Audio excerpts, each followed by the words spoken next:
Good morning বন্ধুরা, তোমরা সবাই কেমন আছো? আশা করি সবাই ভালো আছো। পরম মৌসুমী ডেলি ব্লগ চ্যানেলে তোমাদের অনেক অনেক স্বাগত জানাই। আজকের এই মামার বাড়িতে দ্বিতীয় দিন, নতুন জায়গায়। তো এই দিদাকে দেখে তো চিনতেই পারছো। দিদাকে তো তোমাদের আগে একবার দেখিয়েছিলাম আমার দাদুর বাৎসরিক অনুষ্ঠানে। দিদা তো তখন গেছিলো, তোমাদের তো দেখিয়েছি। আর তোমরা তো দেখেই বুঝতে পারছো এই দিদার বাড়িতেই এসেছি। অবশ্য সবাইকে দেখাতে পাচ্ছি না, কারণ সবাই মাঠে রয়েছে। এখন ধান তোলা হচ্ছে, সেই কারণে মামা মামি সবাই মাঠে। তো দাদুও রয়েছে মাঠের দিকে। দিদা একা রান্নাবান্না করছে। এই যে সকালে রান্না হচ্ছে, আমরা আবার খেয়ে দিয়ে বেরোবো বলতে বাড়ি যাব না, সেই যে নদীর চরটায় যাব বলেছিলাম ওখানেই যাব। তোমরা কিন্তু ভিডিওটা স্কিপ করো না, পুরোটাই দেখো।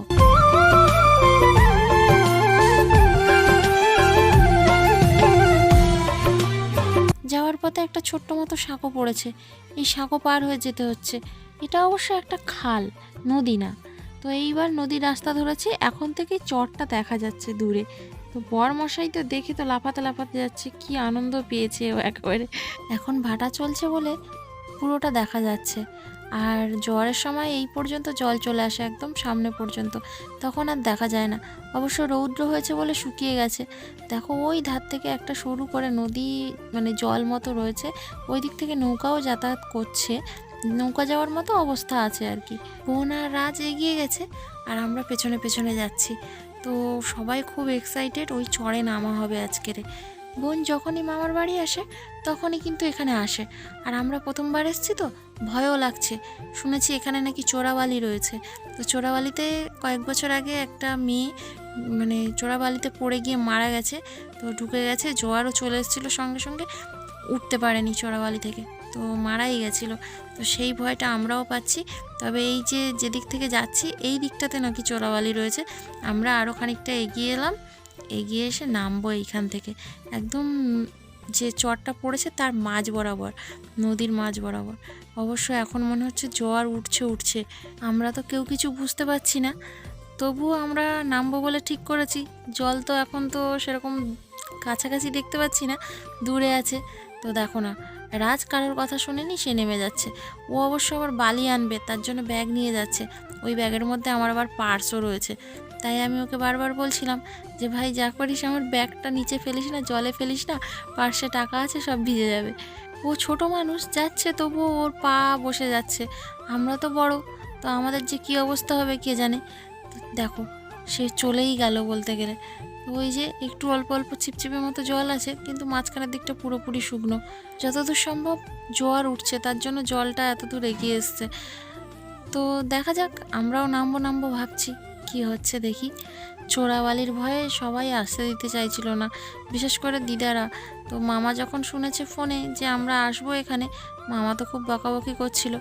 তো কিছু হবে না, এই সাহস নিয়ে সবাই তো নেমে যাচ্ছি আমরা। এই জোয়ার উঠছে বলছে,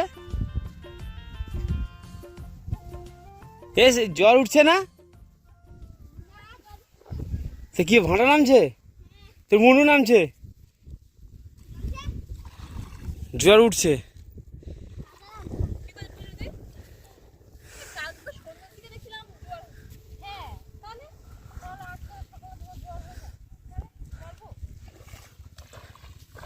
আমার মা দিদারা গল্প করতো যে আগে যখন আমার মা ছোট ছিল, যখন নদীতে মাছ ধরতো, তখন নাকি এই নদী সাঁতরে পার হতো।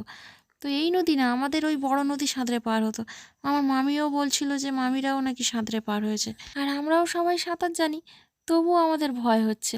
আর রাজ কয়েকটা শাঁখের বাচ্চা পেয়েছে, নিয়ে এসছে দেখো। কি কি কি বাচ্চা ছেড়ে দে, বড় হবে। কাহো না প্যার হ্যায়। দেখো আমরা ওদিকে আনন্দ করতে করতে কতটা জলে ভরে গেছে। যেখান থেকে নেমেছিলাম সেখান থেকে উঠলাম না বলো, আরও এগিয়ে এসে উঠতে হচ্ছে। এই দেখো জোয়ারের টান যাচ্ছে, জল ঢুকছে, আর আমরা তাড়াতাড়ি করে ওই জন্য উঠে চলে এলাম। কি ভয় আমাদের প্রাণে! হ্যাঁ, উপরে উঠে এসেছি, অনেকক্ষণ হয়ে গেছে। জোয়ারের জল দেখো কত ভরে গেছে, চর প্রায় ডুবে গেল। অল্প অল্প জেগে আছে মাঝখানে একটু একটু, আর ওই সাইড থেকে বোট যাচ্ছে। অবশ্য জোয়ারের সময় এই সাইড থেকে বোট যায় না, খুব একটা বেঁধে যাওয়ার ভয় থাকে। নদীটা কিন্তু খুব একটা গভীরও নয়।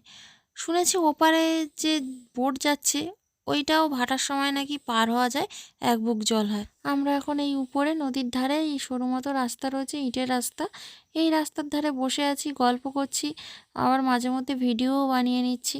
আমাদের আবার জল তেষ্টা পেয়েছে খুব জোরে। বাড়ি থেকে যে জল নিয়ে এসেছিলাম সবই খাওয়া হয়ে গেছে। এখানে আবার একটা দিদা পাতিয়ে নিলাম, এই বাড়িটাতেই থাকে। তো বললাম একটু জল দিতে, তারা আজ আনতে গেছে। আর এদিকটা তোমাদের দেখাই, দেখো পুরো নদী কিন্তু ভরাট হয়ে গেছে জলে। আর আমরা অবশ্য একটু এগিয়েও এসেছি সামনের দিকে। আর নদীতে আবার দেখো কি একটা যাচ্ছে, কি যাচ্ছে বুঝতে পারছি না, ভ্যাসেল নৌকা বোট টেনে টেনে নিয়ে যাচ্ছে না কি ঠিকঠাক বোঝা যাচ্ছে না, তবে যাচ্ছে এটা বোঝা যাচ্ছে। কি ভালোই না লাগছে দেখতে। নদীর ধার ধরে ঘুরতে ঘুরতে আমরা একটা কালী মন্দিরের সামনে এসে উপস্থিত হয়েছি। মন্দিরের চূড়াটা দূর থেকে দেখা যাচ্ছিল, তো ভাবলাম এটা মন্দির, যাই ঘুরে আসি। বোন জানে এটা মন্দির, রাজও জানতো, তো বললো চলো ঘুরে আসি। আর এখানে নাকি মড়া পড়ানো হয়, তো সেই হিসেবে এটা হচ্ছে শ্মশান কালী মন্দির নামে পরিচিত। আমি তোমাদেরকে চারদিকটা ঘুরিয়ে দেখালাম, আর ওরা চলে এসছে আগে প্রণাম করতে। আর একটা শাপলা ফুল তুলেছিলাম, সেই শাপলা ফুলটা ওখানে আবার গুঁজে দিয়েছে মন্দিরের সামনে। আর এই হচ্ছে মায়ের মূর্তি। তো মাকে তোমাদেরকে দর্শন করিয়ে দিলাম, আর আমিও দর্শন করে একটু প্রণাম করে নিলাম। প্রায় প্রায় সন্ধে হয়ে এসছে, এইবার আমরা বাড়ির পথ ধরবো। আমাদের বাড়ি ফিরতে ফিরতে একেবারে অন্ধকার হয়ে গেছে। তো এসে দেখছি দিদা রান্না বসিয়ে দিয়েছে, মামি মাঠ থেকে এসে সবজি কেটে দিচ্ছে। তো গাইস, আজকের ভিডিওটা এই পর্যন্ত। ভিডিওটা ভালো লাগলে একটা লাইক অবশ্যই দিয়ে দিও। আর আমার চ্যানেলে নতুন বন্ধু হয়ে থাকলে চ্যানেলটা সাবস্ক্রাইব করে আমাদের পাশে থেকো। আবার দেখা হচ্ছে পরে একটা ভিডিও নিয়ে। তো আজকের মতো সবাইকে good night, tata, bye bye বলে বিদায় নিচ্ছি।